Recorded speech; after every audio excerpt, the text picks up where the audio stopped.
Well, let's go live to Matt Thistlethwaite. He's the Assistant Foreign Affairs Minister. Can you give us a sense of your view of what we're seeing in the Middle East? Obviously, a moment of crisis and emergency in Israel too, with residents in Tel Aviv and elsewhere now in their shelters and bunkers awaiting retaliation from Iran. G'day, Kieran. Yeah, the tensions in the Middle East are certainly concerning. We're seeing an escalation, and that's something that will concern not only Australians but the rest of the world. And that's why the Foreign Minister, Penny Wong, has said that we hope that we'll see a de-escalation of this tension, and that diplomacy and dialogue can solve these differences. Obviously, there's been concern about Iran's nuclear program for many, many years, that the United States has attempted a dialogue, and we want to see the parties get back to dialogue and diplomacy to resolve this rather than through conflict. It seems ominous right now. In fact, the Iranian military saying just a few moments ago on social media, remember, we didn't start this. So it's, as I say, it appears an ominous moment for the Middle East. Well, regardless of that, we want to make sure that there's a de-escalation. I don't think anyone in the world wants to see an escalation in these tensions, and no one wants to see armed conflict at all. So the best way to ensure that is to ensure that talks continue, and that we get back to diplomacy and dialogue. Yeah. So in that respect, we want to see this de-escalated. And when we reported, Cam Redden reporting the additional support for Gaza, that aid and the Foreign Minister urging aid to get into that enclave. At the same time, earlier in the week, of course, the sanctions announced against two Israeli ministers. How do you reflect on that, given the criticism that we've heard from some members of the Jewish community in Australia, representatives with obviously affiliation with Israel, believe it's a double standard? What do you say?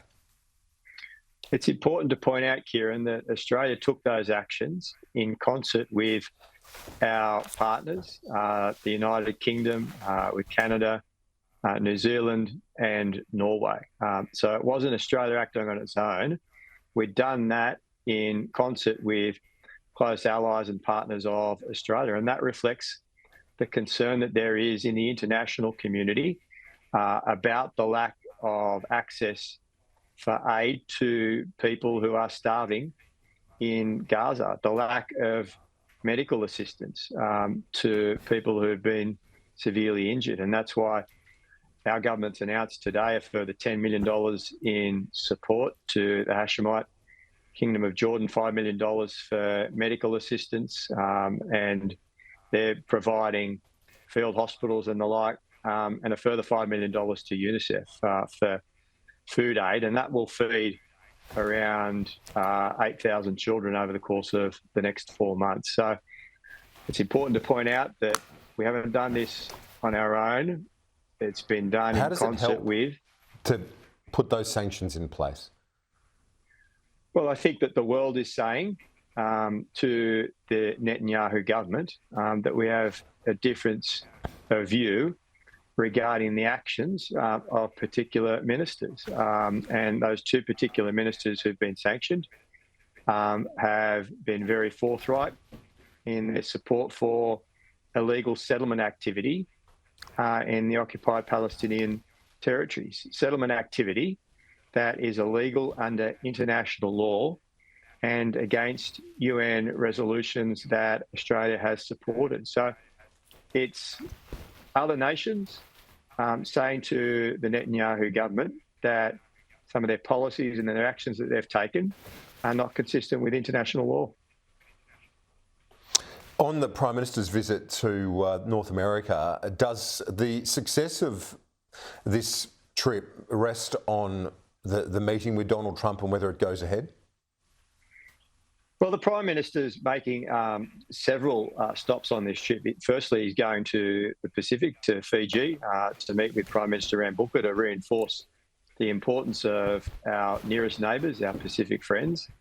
And then he'll travel on to Seattle, where he'll meet with American business leaders before going on to the G7. He'll meet with a number of leaders from various countries, and that underscores the importance of those relationships that we have on a bilateral basis and a multilateral basis. And we've had a very strong dialogue with the United States. The Prime Minister's had a very close relationship and working relationship with President Trump, and that will continue. Do you believe that we should be worried, at least concerned, about that AUKUS review being undertaken by the Pentagon, and should the Prime Minister get some guarantees from Donald Trump, given how much Australia is investing in this space? I don't believe we should be too concerned at all, because the United Kingdom recently undertook a review of their defence posture. They undertook a defence strategic review as well, and that included AUKUS. And they decided to actually bolster their support for AUKUS, and they've appointed a particular naval commander to oversee that project. Australia undertook a defence strategic review a couple of years ago, and as a result of that, we've increased our support for defence acquisitions and defence expenditure. So there's nothing unusual about the United States reviewing their defence arrangements. I'd also like to point out, Kieran, that AUKUS has started, and Australia's been successful in gaining a number of concessions from the United States government through their Congress, where they've changed their laws to allow that technology transfer that will be important to AUKUS, and to indeed allow the sale of Virginia-class submarines to Australia. Not to mention the people-to-people exchanges that are going on around building up that nuclear training capability in Australia. So AUKUS has started. The review is not unexpected, but we're pretty confident that AUKUS will be maintained, and that will continue with that strong relationship with the United Kingdom and the United States. Assistant Foreign Minister Matt Thistlethwaite, thanks. Appreciate your time. Thanks, Kieran.